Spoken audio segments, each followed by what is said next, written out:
Kementerian Kesihatan Malaysia ingin menegaskan bahawa adalah amat penting memberi maklumat secara jujur dan tepat.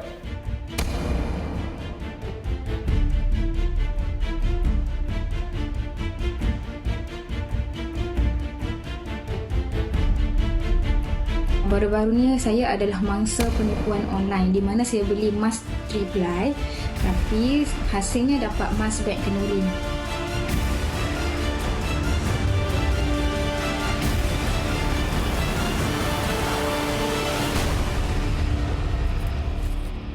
Bismillahirrahmanirrahim. Assalamualaikum warahmatullahi wabarakatuh. Salam sejahtera. Kita bersua dalam Syarah Minggu Bulat. Saya Ali Iskandar dan malam ini edisi 14 April 2020 tamat sudah ataupun akan tamat fasa kedua Perintah Kawalan Pergerakan dan kita akan masuk ke fasa ketiga. Kita harap semua sihat sejahtera hendaknya dan terus akur kepada Perintah Kawalan Pergerakan ini dan hanya keluar untuk keperluan sahaja. Baik, kami nak kongsikan yang terkini setakat jam 5 petang tadi yang dilaporkan oleh Kementerian Kesihatan Malaysia. Kes yang dilaporkan ialah sebanyak 170 kes untuk hari ini dengan jumlah keseluruhan sebanyak 2,478 ataupun pesakit sembuh sebenarnya 2,478, 60 dirawat di ICU manakala kes kematian jumlahnya 82 orang dan jumlah keseluruhan setakat ini adalah 4,987. Itu di Malaysia setakat hari ini. Kes positif di dunia untuk pengetahuan semua walaupun ada dalam kalangan yang betul-betul ambil tahu tentang perkiraan atau statistik ini ialah 1.92 juta ya dan kes yang sembuh 453,000. Kes kematian di peringkat dunia ialah 119,686. Jadi ini angka yang sentiasa kita doakan untuk tidak bergerak secara eksponensial ataupun secara mendadak.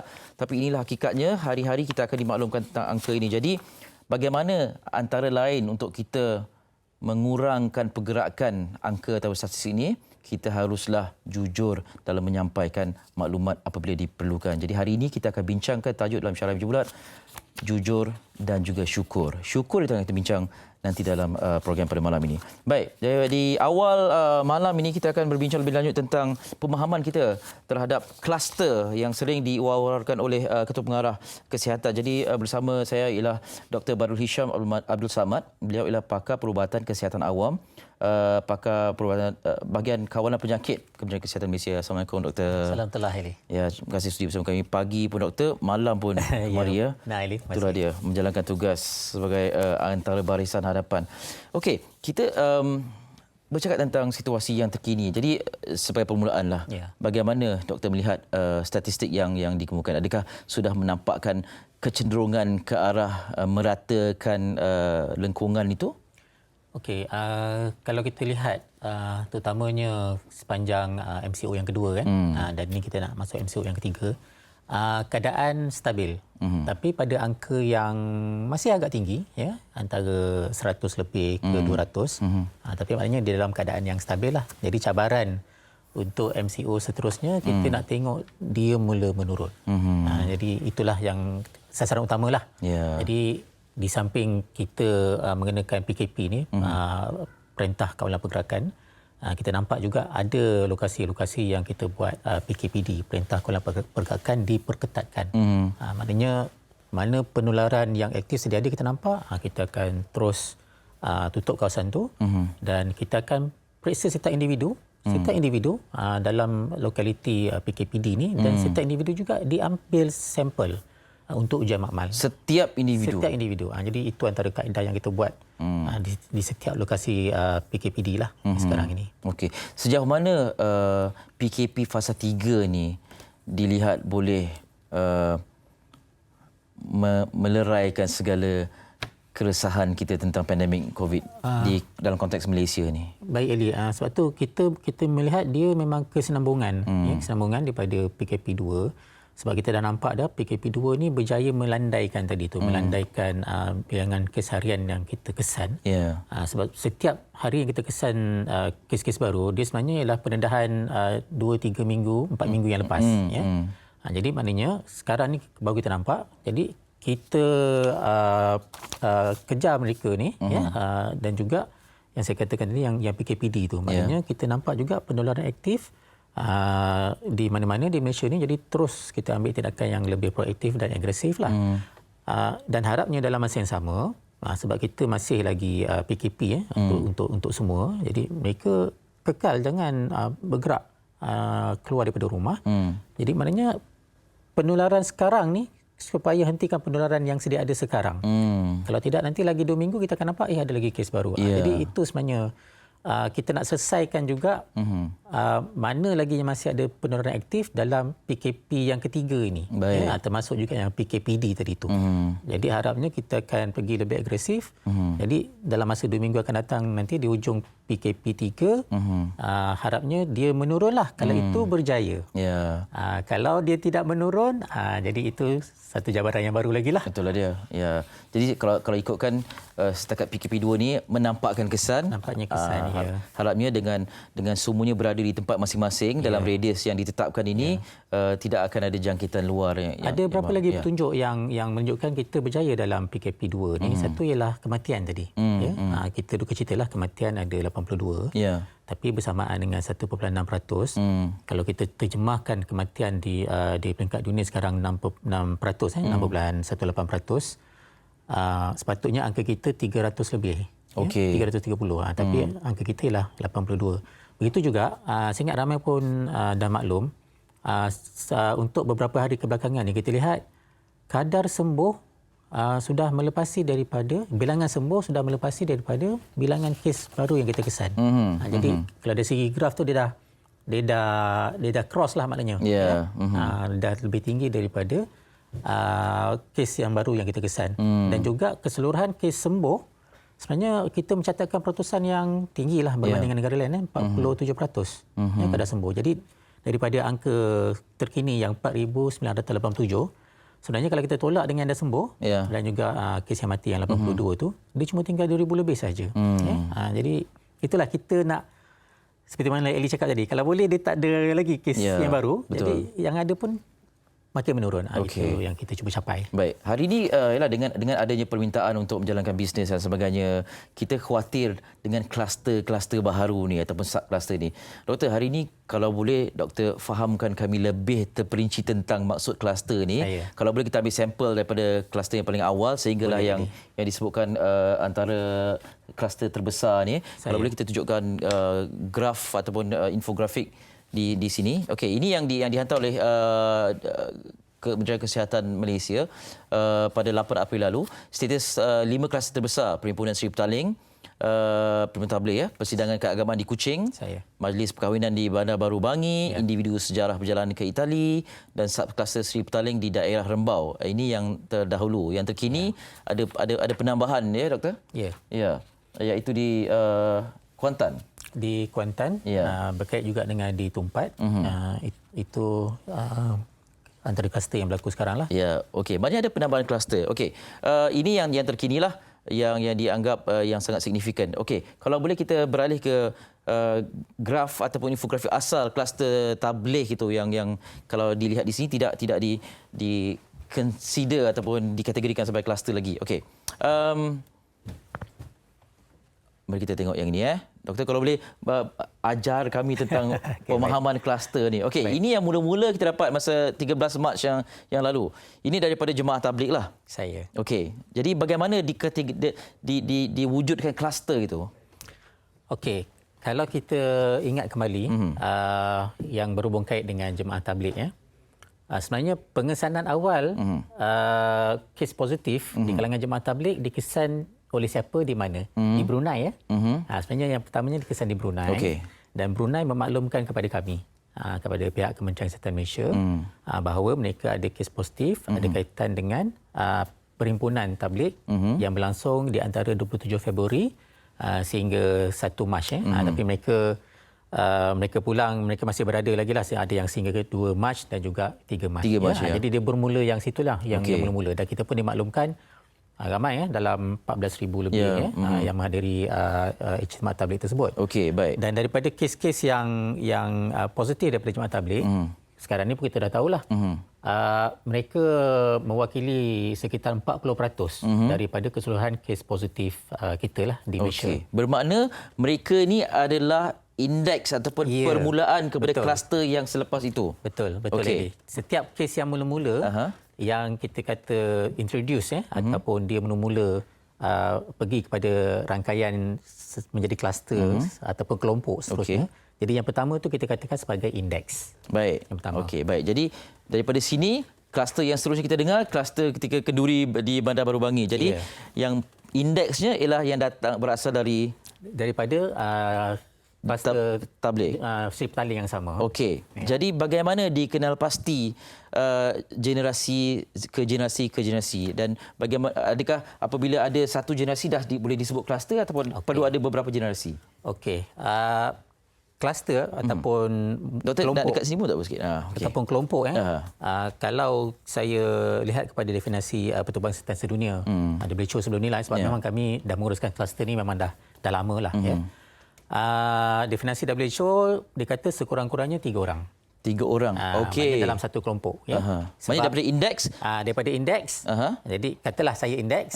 Jadi Eli mendapat jangkitan daripada saya. Okey. Sebab sememangnya bila human to human ataupun jangkitan melalui manusia, memanglah kena seorang tu dapat daripada seorang yang lain. Ya, ya. Tetapi bila kita kata kelompok, maknanya ada seorang lagi dalam ruang lingkup yang sama, tempat yang sama, waktu yang sama. Jadi ada seorang lagi. Mungkin saya menyakitkan seorang lagi. Okey. Jadi saya indeks, Eli dan juga seorang lagi sebagai generasi yang pertama. Okey. Sebab saya yang asalnya. Saya yang originnya. Baik. Ya. Jadi andai kata saya bagi jangkitan pada Eli, Eli balik ke rumah bagi jangkitan kepada orang lain, kepada ahli keluarga. Okey. Eli adalah generasi pertama daripada saya dan ahli keluarga tadi itu ialah generasi kedua daripada saya. Jadi itu kaedahnya.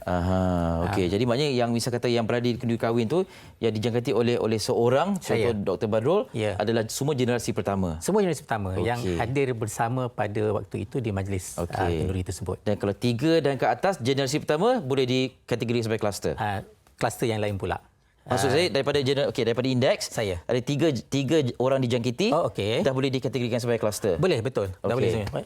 Baik. Betul. Ya. Okey, baik. Jadi ini kita nak faham lebih lanjut sebab kita kadang-kadang kita tak tahu kita berada di mana dan saudara mara siapa dan kawan siapa dan sebagainya. Okey. Kita nak ambil satu lagi sampel. Ini di Kuching, Sarawak pula yang ada 2 kes kluster berlaku dengan begitu signifikan sekali. Satu ialah membabitkan kluster persidangan di Gereja Sarawak dan satu lagi kluster PUI Patient Under Investigation. Yang dikatakan baru pulang dari Itali. Okey. Jadi kluster ini sampai ke 5 generasi. Yang ini juga sampai 5 generasi. 5 generasi. Cuma bagaimana kita nak kenal pasti yang ini adalah kluster yang berasingan walhal dia di tempat yang sama di Kuching dan tarikh laporan pun lebih kurang sama, doktor. Okey.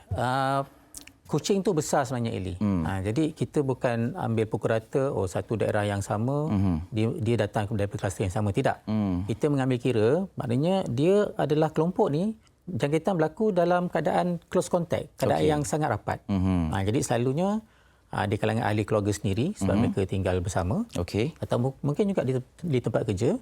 Dan dalam contoh ini semasa di gereja contohnya. Jadi penularan tu berlaku sebab hubungan rapat mereka berlaku semasa acara keagamaan ini. Jadi dia sebenarnya berasingan dengan kalau ada kluster lain yang berlaku di tempat lain. Sebab sama juga kita mengambil kira faktor ruang lingkup tu ataupun dia panggil spatial occupying space dan juga waktu tempoh pada masa itu dan di kalangan mereka yang berada pada masa itu. Jadi lokalitinya berasingan. Walaupun dia di Kuching sebab ini indeksnya maknanya jangkitan daripada indeks yang dikata baru balik dari Itali hanya kepada seorang kemudian menjangkitkan kepada generasi kedua ahli keluarganya menyebabkan kematian. Jadi maknanya kita boleh rule out jangkitan daripada kluster lain. Ya, betul, Eli. Sebabkan dia ni dilihat sebagai the closest contact. Closest contact dan dia terdedah hanya kepada indeks dia saja. Dia bukan terdedah pada indeks yang kluster lain, tidak. Walaupun bisa kata individu ini bekerja di tempat yang adanya orang awam yang barangkali terdiri daripada kluster lain. Ada kemungkinan, tetapi sebab itu bila kita menyiasat secara terperinci, yang kita kata kontak rapat ni, memang kita melihat satu hari berapa lama dia meluangkan masa dia dengan siapa, ya.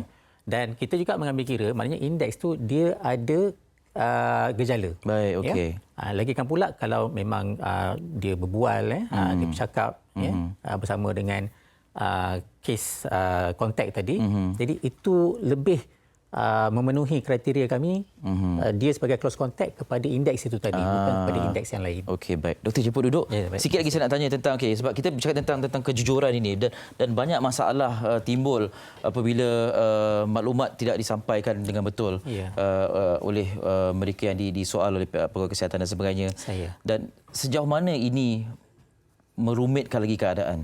Baik, saya ingat kalau kita ingat kembali masa peringkat awal masa peringkat awal kita mengendalikan kes COVID-19, memang berlaku di kalangan anggota kesihatan sendiri anggota KKM yang dijangkiti oleh COVID-19 sebab pada masa itu ialah mereka tak tahu bahawa pesakit itu juga ialah pembawa COVID-19 dan mereka tidak memberi maklumat yang tepatlah, yang betul lah dari segi sejarah perjalanan mereka ataupun mereka ada kaitan dengan kluster mana yang positif ataupun dengan siapa yang positif. Memang ada kes kita tahu hanya selepas doktor dapati dia positif baru dia menceritakan hal sebenarnya bahawa dia memang berhubung kait rapat dengan kes yang positif COVID-19 sebelum ini. Jadi sebab masa itu di peringkat awal, jadi petugas kita pada masa itu maknanya tidaklah terus memakai PPE yang sepenuhnya. Jadi bila macam tu, kaedah kami sama. Jadi bila kita tahu, siapakah mereka yang terdedah semasa menguruskan pesakit ni, jadi kita akan cari semua sekali. Anggota kesihatan, doktor, paramedik dan sebagainya. Kita akan kuarantin, kita akan ambil persempelan. Dan kita lihat memang betul agak ramai juga yang positif. Keseluruhannya sekitar 200 lebih lah 224 anggota KKM yang positif tetapi kebanyakannya sebenarnya berkaitan dengan kluster Bangi tadi. Kluster Bangi dan juga hari berikutnya kluster Putrajaya. Sebab ramai anggota-anggota daripada hospital berdekatan contohnya yang hadir ke majlis tersebut. Itu yang paling ramai lah. Tapi yang peratusan yang kedua ramai anggota kami yang didapati positif adalah daripada pesakit yang tidak menceritakan maklumat yang sebenar. Okey, doktor, kita bimbang tentang ni sebab dia sangat renyah untuk mengenal pasti dan sebagainya. Mungkin ada yang tidak tahu yang mereka sebenarnya ada kontak yang mungkin generasi selepas dalam kluster itu. Jadi bagaimana, adakah sesiapa saja yang datang ataupun pergi ke klinik kesihatan sebagainya akan perlu ditanya soalan tentang COVID? Okey, kalau kita lihat sekarang dah sangat berbeza ini sebab sekarang sangat ketatlah dari segi saringan yang kita buat Okey, yang pertamanya PKP ini sangat membantu sebab setiap individu mesti duduk di rumah. Jadi mereka tidak boleh keluar rumah. Tapi kalau mereka bergejala, memang kita nasihatkan mereka pergi ke klinik-klinik yang berhampiran. Dan kalau Eli tengok pun sekarang, pergilah ke mana klinik pun, memang akan disaring seorang demi seorang lah. Kalau dulu kita boleh terus pergi ke kaunter pendaftaran ataupun kaunter nombor kan, semua boleh masuk ke ruang lobi tersebut. Sekarang tak boleh. Mereka dah ada line. Jadi hanya seorang demi seorang, tapi dengan jarak seorang-kurangnya 1 meter. Dan akan ditanya soalan demi soalan dan akan dibaca juga suhu badan. Dan anggota kami yang di hadapan itu juga akan memakai PPE yang sewajarnya lah. Jadi langkah-langkah lebih ketat dia ada sekarang lah. Lebih supaya dapat diredakan keadaan yang tidak merumitkan lagi suasana. Doktor, kita jemput doktor lagi insya-Allah dalam siaran akan datang. Banyak lagi pertanyaan tentang situasi pandemik COVID-19 Boleh insya-Allah. Terima kasih banyak atas perkongsian Dr. Badrul Hisham Abdul Samad, pakar perubatan kesihatan awam, bahagian kawalan penyakit Kementerian Kesihatan Malaysia. Selamat menjalankan tugas, semoga dapat cukup rehat Terima kasih tiga. Kita nak berehat seketika. Selepas ni masih lagi cerita tentang kejujuran ini. Ini jujur dalam perniagaan pula. Dalam keadaan kita yang sukar ini nak keluar rumah dan sebagainya, ada yang mengambil kesempatan untuk berniaga dan berikan produk lain. Ini antaranya. Ni. Orang nak beli emas, dia bagi benda lain. Selepas ini dalam Syarah Meja Bulat.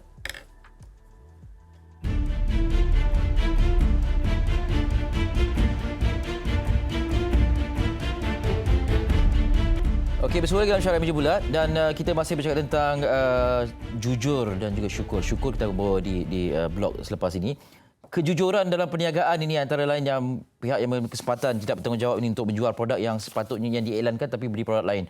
Kita nak terus bersama dengan Ketua Aktivis Persatuan Pengguna Islam Malaysia PPIM Datuk Nazim Johan di talian video sekarang ini. Hello, Assalamualaikum.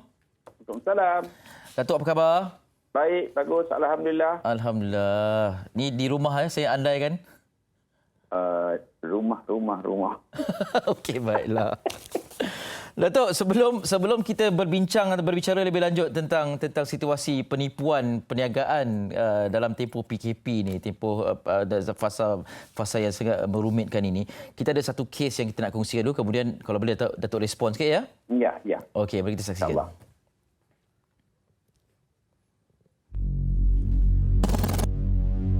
Baru-baru ni saya adalah mangsa penipuan online di mana saya beli mask 3ply tapi hasilnya dapat mask beg kenduri. Saya ternampak kawan saya update status penjual ni jual mask 3ply, siap bagi attach gambar dengan nombor phone dia. So saya pun memang dah nak pakai kan. So memang saya pun memang tak ragu-ragu dah, terus WhatsApp dia. Saya WhatsApp dia, tanya cek ready stock ke? Dia cakap ya ready stock. Dia jual 20 pieces RM15. Saya beli 40 pieces RM30, tambah duit postage RM5. Lepas saya buat payment, saya bagi detail. Lepas tu dia kata dekat saja dengan saya, tak apa saya COD pun. Tapi dia tak COD. Bila esok saya WhatsApp dia, saya nak tambah lagi mask untuk saya. Lepas tu cik tak payah COD lah dekat husband saya, cik post je. Lepas tu dia kata tak apa cik, dia akan post 20 hari bulan. Saya tanya pula, cik cakap dah post kan, mana nombor tracking? 21 hari bulan pun saya tanya lagi. Start daripada 22 hari bulan tu memang saya spam dia. 31 hari bulan 3 dia kata 1 hari bulan 4 akan dapat. Saya kata tak apa, saya rasa macam saya nak kena scam dah ni. Saya tunggu 2 hari bulan 4 sampai mask saya. Bezanya mask 3ply dengan mask yang dia bagi. Yang tengah ni tisu. As you can see, macam hampa nampak kan? Memang tisu ni memang beg kenduri. Okey, siap jahit lagi. Ini yang jenis earloop. Dia punya earloop getah seluar. Saya pun terus WhatsApp dia, kenapa buat macam ni, tolonglah, saya nak balik duit saya nak balik refund. Dia cakap dia tak boleh refund selagi tak sampai 3 hingga 14 hari. Dia kata bagi masa dekat saya nak rolling modal. Memang sedih lah sebab benda kita memang memerlukan kan.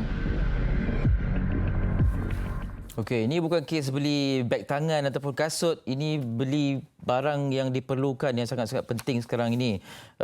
Topeng ataupun pelindung muka dan hidung ni. Datuk, PPIM setakat ini ada mendapat sebarang aduan tentang situasi penipuan sebegini? Ada juga. Adakah Ada banyak? juga. Ya. Tak adalah banyak sangat pasal orang musim-musim cuti ni kan. Itulah dia. Tapi Ya. yang ada ni barang-barang pengguna ni pun ada. Dan antaranya ni musim korma ni. Okey. Musim orang tempah korma ni pun dah terima aduan dah ni. Kualiti berbeza, saiz berbeza daripada apa yang dihantar. Benda-benda macam ni lah kita akan follow up. Tetapi yang kita dapat setakat ni adalah kekecewaan beberapa orang kerana korma yang diberi itu tidak sebagaimana yang contoh dulu. Okey, maknanya yang diiklankan lain dapat lain, sama macam kes topeng ni jugalah. Ya.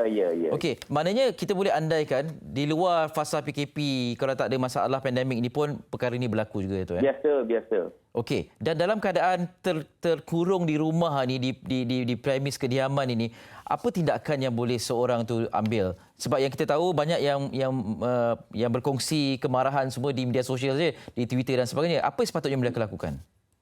Nombor satu tu dia boleh buat laporan lah. Pasal penipuan ini dia akan menjadi data kepada kita untuk polis ataupun pihak berkuasa mengambil tindakan. Kalau satu tempat tu dah tipu benda yang sama, kita pun walaupun COVID pun, maknanya saya rasa perkara jenayah ini tidak harus dibenarkan. Jadi kalau tidak, dia banyak lagi penipuan. Dan bukan penipuan itu saja, penipuan akaun ada, penipuan yang masuk. Terlalu banyak daripada ni. Saya ingatkan masa COVID ni dia berhenti, tapi tak juga berhenti. Terutamanya scammer ni lah kan? Scammer ni lah. Lagi menjadi jadi ya. Dia mudah pasal Ya. tipu pakai telefon ni tak Ya. tengok rupa. Kalau suara hebat cukup. Ya. Lepas tu cara digoreng tu pun kalau goreng cantik-cantik memang okey je. Jadi bila dipercayai, maknanya modal dia satu panggilan, dua panggilan telefon je. Ya. Tak payah nak hantar barang. Kalau kita nak berniaga katakan nak untung 1,000, kita kena ada modal mungkin 5,000 ataupun 6,000. Barulah boleh dapat. Ini tiba-tiba je orang nak masuk duit. Tak ada modal pun, modal radio je. Jadi pengguna di luar sana harus berhati-hati. Jangan mudah percaya. Ya. Jangan mudah percaya. Tapi ada sikit lah. Saya tengok macam ada naik badan lah sikit Ali. Ini konkret betul ni. Ini sebab PKP, Datuk. Saya berasa macam bulat je. Ya, tu dia. Barangkali saya kena adjust kamera sikit. Okey, tak apa. Itu cerita lain. Okey, Datuk, sekarang ni kita tak naklah kalau boleh orang mengadu lepas tertipu, lepas kena tipu barulah nak mengamuk di media sosial dan sebagainya kan. Apa langkah yang mereka boleh ambil misal kata nak beli, sebab kebanyakan barang kena beli secara dalam talian sekarang ni. Apa langkah atau tips yang boleh mereka ambil untuk memastikan apa yang mereka beli tu barang yang betul? Saya rasa pasal benda ni bukan sekarang ni saja, daripada dulu penipuan scam online ni terlalu banyak sekarang ni ya. Jadi saya nak minta MCMC ini daripada sudut saringan awal. Kalau boleh semua syarikat-syarikat yang hendak berniaga online ini dia didaftar dengan MCMC dahulu. Jadi bila dia daftar, maknanya dah ada lah orang dia, ID dia. Jadi kalau dia nak tipu, bolehlah tangkap sekarang ni. Nak tipu pun macam yang mudah lah apa benda tu. Dia orang suka-suka hati dia orang. Terlalu banyak yang menipu menggunakan online ini hari ini. Jadi sebabkan orang kita pun mungkin tak berapa bijak, itulah jadinya. Mudah percaya, mudah seronok dapat murah. Satu, lepas dia guna dua je Ali. Dia guna seronok atau takut. Ya. Itu pun dua senang mudah kena tipu. Jadi apatah lagi dalam keadaan yang memerlukan sesuatu barang tu kan. Ya, takut perlu jadi urgent dan tak ada stok kata dia. Kalau you nak ambil, beratlah. Ini sama juga dengan menaikkan harga begitu mendadak sekali. Ya, betul. Daripada benda tu RM2 naik sampai RM6 pun ada, RM7 pun ada. Tapi bila kita komplain, dia kata itu kualiti lain. Itulah dia. Jadi kita pun susah juga nak. Itu pasal kita kadang-kadang kita pun tak bijak mana juga. Datuk, boleh tak kita letak begini? Kalau misalnya kata yang berniaga secara online ni tidak didaftarkan, tidak berdaftar, tak ada nama syarikat dan sebagainya, jangan beli langsung. Elok, memang macam tu lah patutnya. Tapi sekarang ni banyak orang buat secara individu kan berniaga online ni. Mungkin kita kena sedia satu platform di mana mereka ini dia kena cross dekat platform yang disediakan oleh MCMC. Okey. Jadi kalau nak masuk situ mesti betul lah. Jadi dan pengguna pun jangan nak layan benda luar pada tu. Jadi kita kalau dapatlah benda ni, minta MCMC tolong bagi protection supaya boleh dikejar. Pasal lepas tu tak dapat cari lah dia orang ni. Jadi nak boleh cari. Kalau kita nak encourage business online must go through this screening, initial registration. Dia senang sikit. Ya, ada data dan sebagainya kan? Yes. Baik. Datuk, sedikit pesanan lah. Kita pun dah lama tak dengar suara Datuk kan. Sedikit pesanan kepada rakyat Malaysia yang kadang-kadang gudah gulana resah ni. Ini nak masuk fasa ketiga PKP ni. Well, sebenarnya macam ni. Kalau nak ikutkan memanglah seksa katakan duduk di rumah, tahu-tahu yang mungkin ada girlfriend kat luar lagi pengsan. Tapi kalau Ali tak tahu siapa yang terasa kena, tak tahulah. Tapi apa pun kita kena buat sesuatu yang menjadikan kita produktif, tidak buat kosong. Contohnya belajar baca Quran ke, belajar hafal ayat ke, anak-anak sekali dengan anak-anak ke, dengan kerja-kerja lama ataupun nak menulis ke, ambil kesempatan ini supaya kita tak habis PKP ni kita pun macam tu juga, kecuali tambah berat. Jadi kita nak cari kaedah supaya kita dapat melakukan sesuatu terutama terhadap nilai diri kita lah. Saya rasa itu pun antara masalah paling besar. Pasal kita menipu orang ni pun pasal mungkin akhlak tak berapa nak kena ke, mungkin pendidikan. Jadi kita cuba jadi orang yang lebih baik lah. Supaya kita dapat menjadi diri kita seorang yang berguna, warga negara yang bagus. InsyaAllah. Tidak duk asyik, duk ambil kesempatan je.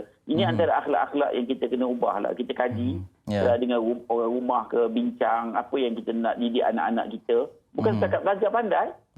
Tidak sombong, ikhlas, suka membantu. Benda ini amat perlu dalam kita membina negara kita. Betul. Banyak benda kita boleh pelajari daripada dalam tempoh berada di rumah ni kan. Boleh. Itulah dia. Datuk, belajar. Tak guna rugi lah. Ya? Tak guna rugi lah kita. Betul. Ni belajar gunting rambut pun boleh juga Datuk Saya tak ada rambut sensitif gitu Datuk dah memang sedia segat. Datuk, terima kasih banyak atas perkongsian. Jaga diri. Sama-sama. Jumpa lagi. Kalau jumpa sekali, harap badan reduce sikit. Saya cuba, insyaAllah. Ni nak ikut Dr. Makmur ke? Kita tu ni dekat puasa ni insyaAllah Datuk. Terima kasih banyak. Assalamualaikum. Okey. Assalamualaikum. Datuk Nazim Johan, lebih mesra dengan panggilan Tok Ki, Ketua Aktivis Persatuan Pengguna Islam Malaysia PPIM. Jadi luangkan masa ini untuk mempelajari perkara-perkara yang positif juga ya, selain daripada mengelak menjadi bangsa penipuan orang yang menjual secara online ini. Okey, dan kita tinggalkan cerita tentang jujur ini. Antara perkara yang berlaku dalam fasa PKP ni ataupun dalam situasi genting pandemik COVID-19 ini ialah kemarahan orang, keresahan dan juga perasaan tidak seronok tentang apa yang sedang mereka jalani, terutamanya kena kuarantin dan sebagainya, yang terpaksa berada di tempat bukan di rumah mereka. Ya, antara lain yang dikuarantin di hotel, memberikan pelbagai komen, kata makanan tak sedap lah, tempat tinggal atau tempat mereka di kuarantin itu tak berapa selesa dan macam-macam lagi.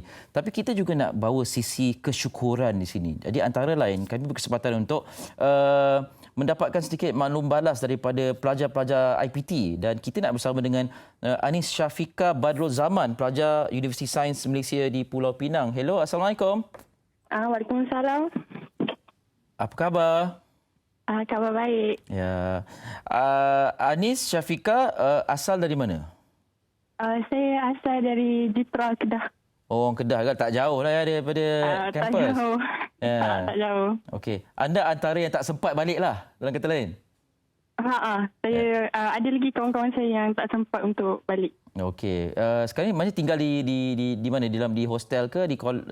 Bagaimana? Kami tinggal di desa siswa hostel USM. Okey. Kalau boleh ceritakan kepada kami, dan pastinya mak ayah tahulah tentang keadaan Anis dan kawan-kawan lain kan, ceritakan kepada rakyat Malaysia, apa yang kalian lakukan di tempat yang tak boleh bergerak bebas tu? Kami adalah buat aktiviti, contohnya macam selain daripada buat tugasan assignment yang diberikan, kami ada juga melakukan beberapa aktiviti, contohnya macam main game like cardboard or anything like that. Lepas tu kami ada mengaji sama-sama untuk meluangkan masa. Jadi ini antara rutin yang dilakukanlah, mentelaah, mengulang kaji pelajaran, kemudian mengaji sama-sama, bermain. Maknanya tak keluar daripada rutin, ataupun kadang-kadang rasa macam sebab ni dah lama sangat ni PKP ni kan, ada tak buat perkara di luar daripada kebiasaan? Dan apakah aktiviti itu? Takutlah kita tak ada lagi buat perkara yang ni sebab kami tak boleh keluar daripada kawasan hostel. Jadi itu je lah yang boleh dilakukan ya? Ya. Okey. Antara perkara yang bermain di media sosial ialah orang komplain tentang makan, kata tak sedap lah, macam-macam lagi. Jadi di tempat Anis rasanya makanan boleh tahan menunya ya? Boleh tahan. Kita orang ada makanan pilihan. Okey. Lepas tu pihak USM ada sediakan kupon makanan yang boleh digunakan untuk beli makanan ataupun barang-barang keperluan harian lah. Okey. Jadi kupon ni diberikan bagaimana? Seminggu ke ataupun?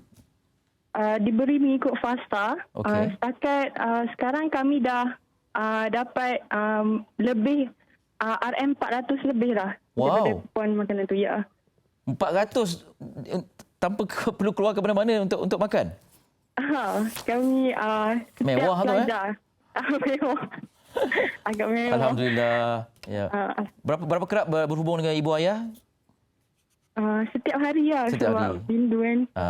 Okey. Baik, terima kasih banyak-banyak, jaga diri ya. Terima kasih. Sama-sama.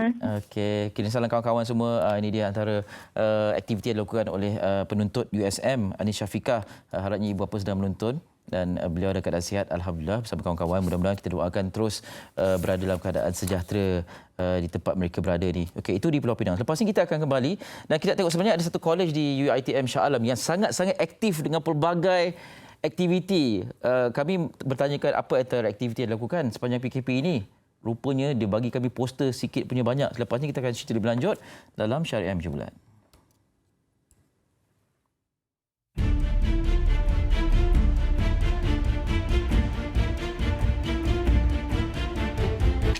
Okey, bersua lagi dalam Syariah Meja Bulat dan kita nak berhubung dengan seorang lagi pelajar di UiTM Shah Alam dan beliau ni berkongsi pelbagai aktiviti. Sebenarnya kolej kediaman beliau sangatlah aktif. Walaupun berada dalam fasa PKP, tidak boleh bergerak dan sebagainya, kadang-kadang ketidakbebasan itu membebaskan kita pada aspek yang lain. Jadi kami dihantar ataupun dikirim dengan pelbagai poster aktiviti itu. Kalau boleh kita nak tunjukkan kepada anda, ini antara deretan posternya. Ada virtual speaker corner, ada e-sports, ada macam-macam lah. Ada perindu viral, ada smart volunteers dan macam-macam lagi. Ini antaranya.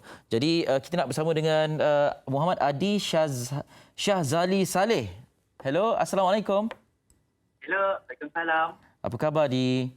Alhamdulillah. Alhamdulillah. Adi bukan orang Semenanjung Orang mana ya? Saya asal Sandakan Sabah. Jauh tu.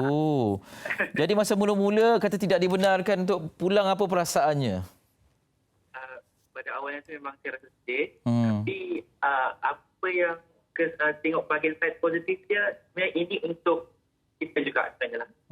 So, it's okay. Kami kuatkan semangat kami dan teruskan kerja depan. Baik, alhamdulillah, syukur. Okey, dengan poster yang anda hantar ni berserta dengan aktiviti anda ni, seolah-olah macam Kolej Perindu ni dah macam ada saja idea nak nak dilakukan ya. Ya, betul. Ya.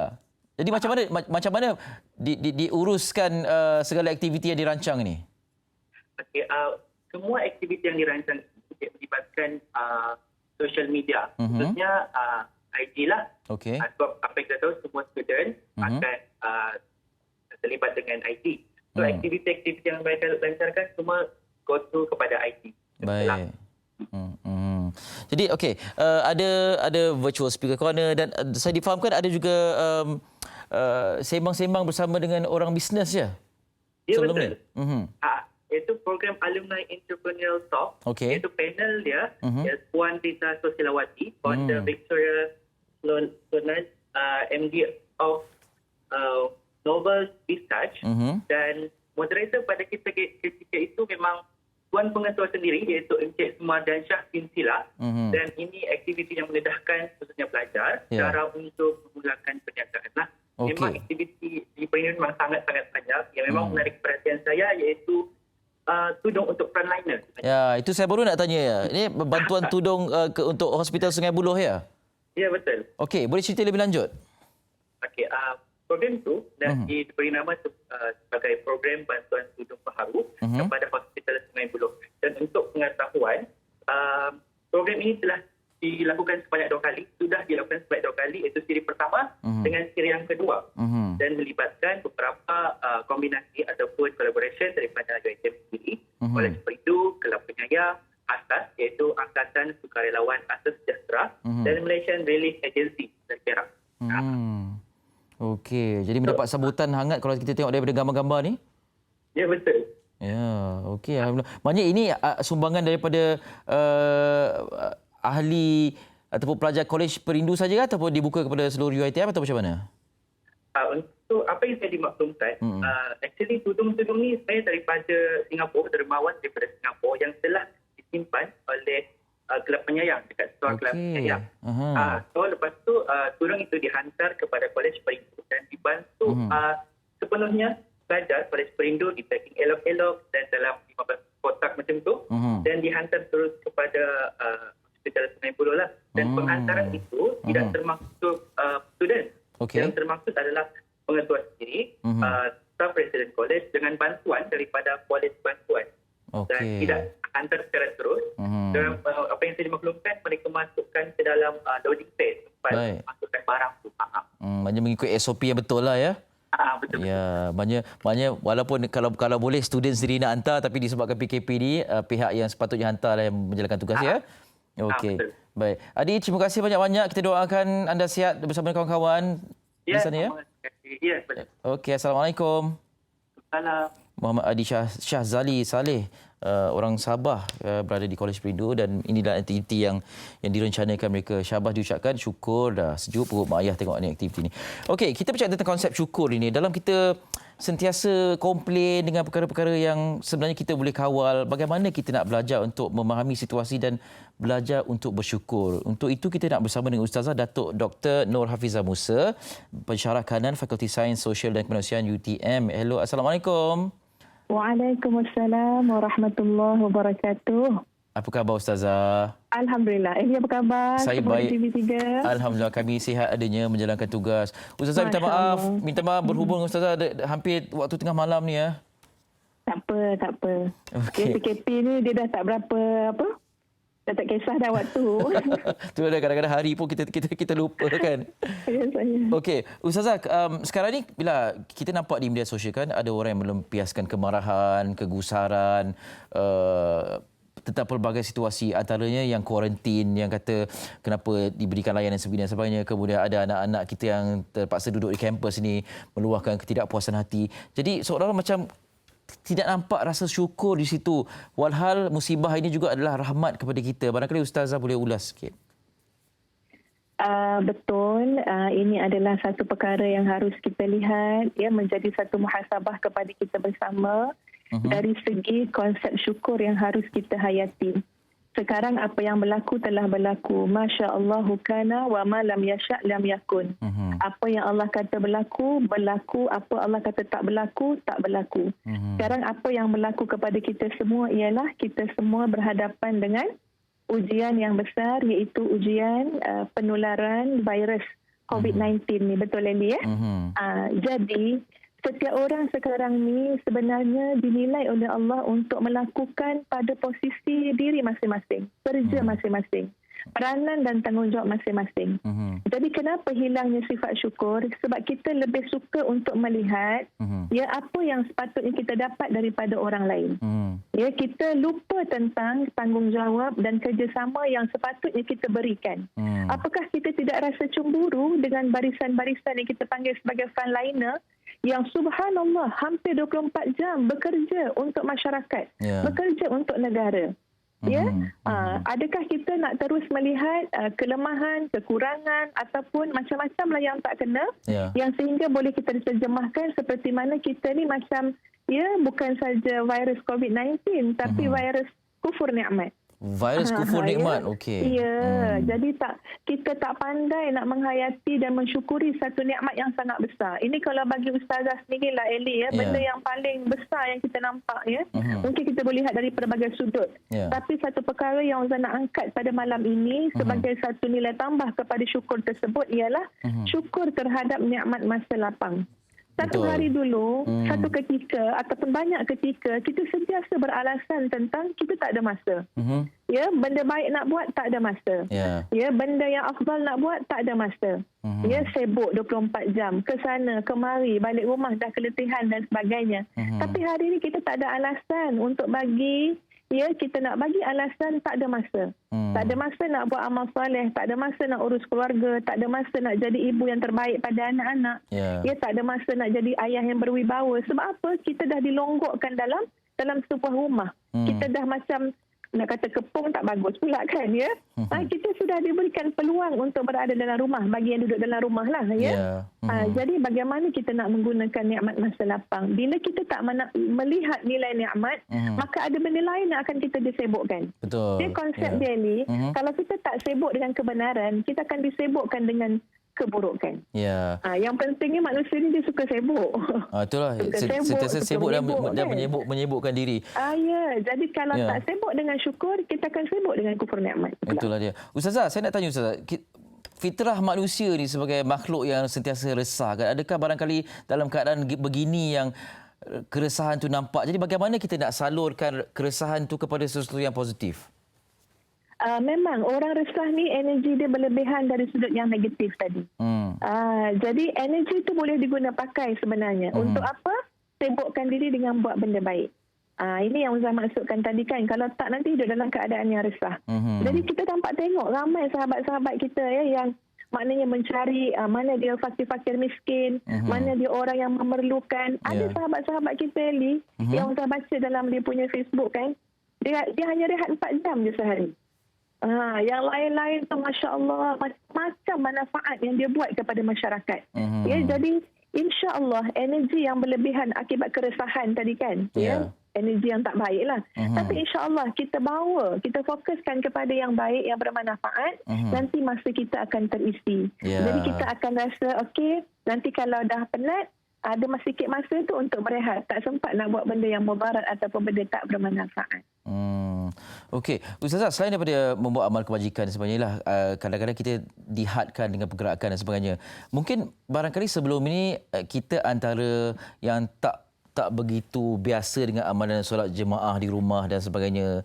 Jadi bila nak mula tu disebabkan perintah berada di rumah ni, niat tu ada, tapi macam takut-takut dan mula segan dan sebagainya. Apatah lagi sebagai ketua keluarga seorang bapa. Jadi bagaimana cara untuk supaya dapat dibiasakan itu dengan permulaan yang elok, yang baik?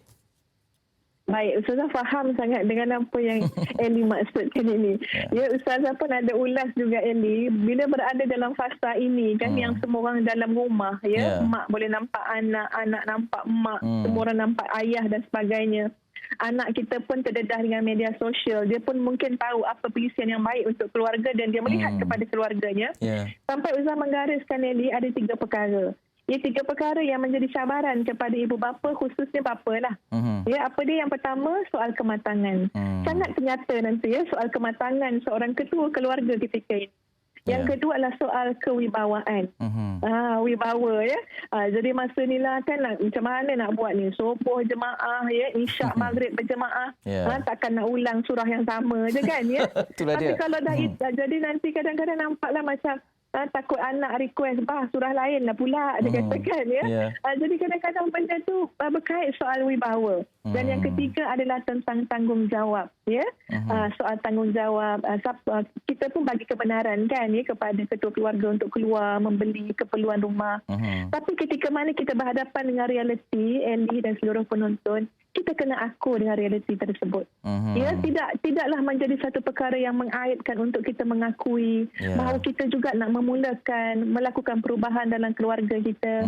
Lebih senang kita mengaku dengan cara yang paling hikmah dan sopan daripada kita berselindung-selindung, tapi sebenarnya benda itu sangat jelas nyata, soal kematangan, soal kewibawaan yang terjejas dan soal tanggungjawab. Jadi Ustazah mencadangkan kita seorang ayah, seorang ibu tu counter baliklah soal wibawa tu apa dia. Mungkin kita bersuara sikit, kita buat satu halaqah ke kan tazkirah usrah yang ringkas, bukan kita nak bagi tazkirah pun mungkin macam tu, tapi sekurang-kurangnya biar idea cetusan untuk melakukan perubahan dalam keluarga itu dimulakan oleh seorang ibu dan ayah. Tak malu pun, tak aib untuk seorang ayah kata ayah melihat semua dia terlalu besar hikmah dia ada kelemahan di pihak ayah sendiri dan juga di pihak anak-anak juga. Apa kata mari kita sama-sama berubah. Kalau abah ada buat salah, tegur abah. Seperti itu juga kalau anak-anak ada buat silap, bersedialah untuk menerima teguran dan nasihat daripada abah. Kita percaya benda-benda baik macam ni orang takkan ejek. Anak takkan pelekehkan, insya-Allah. Insya-Allah. Masihlah kewibawaan seorang ayah tu akan diperlihatkan dengan sebenar-benarnya. Ustazah, terima kasih banyak-banyak Sama-sama. Jaga diri Ustazah. Sama-sama Assalamualaikum. Waalaikumsalam. Ustazah Datuk Dr. Nur Hafizah Musa, Pensyarah Kanan Fakulti Sains Sosial dan Kemanusiaan UTM. Ini antara perkongsian yang sangat penting dalam kita resah dengan pelbagai perkara yang berlaku, dengan kewangannya, dengan ketidakupayaan untuk keluar dan sebagainya. Barangkali kita lupa untuk bersyukur yang keadaan ini membolehkan kita untuk mengeratkan hubungan kita dengan ahli keluarga kita dan juga mengajar kita untuk betul-betul menjadi seorang ketua keluarga yang berwibawa. Jadi perkongsian Ustazah ini dianggap sebagai tazkirah yang baik sebelum tidur. Jadi untuk kita amalkan, terutama dalam fasa ketiga PKP ini yang akan dilanjutkan. Okey, kita nak berehat seketika dan kita akan rumuskan apa yang telah kita bawakan pada malam ini selepas ini dalam Syariah Jubilat.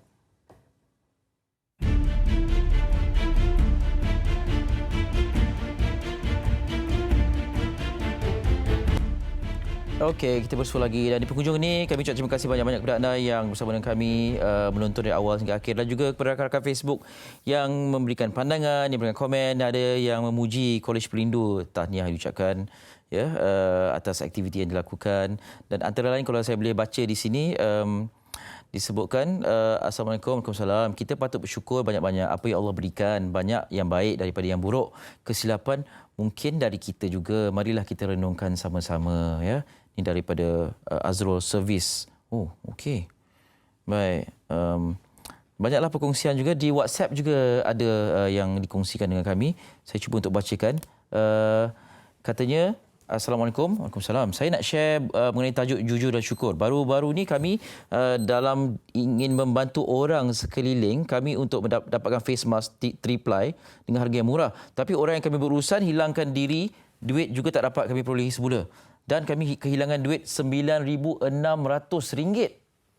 Perlu refund kepada customer kami dengan mencari sumber lain untuk membayar mereka semula. Jadi double bayaran kami tanggung. Disebabkan kami jujur pada customer kami, maka dengan kaedah jujur pada customer, kami nak atau tidak, kami refund perlahan-lahan pada customer dengan menceritakan hal yang sebenar. Ya, inilah yang dikatakan mengambil kesempatan atas kesempitan.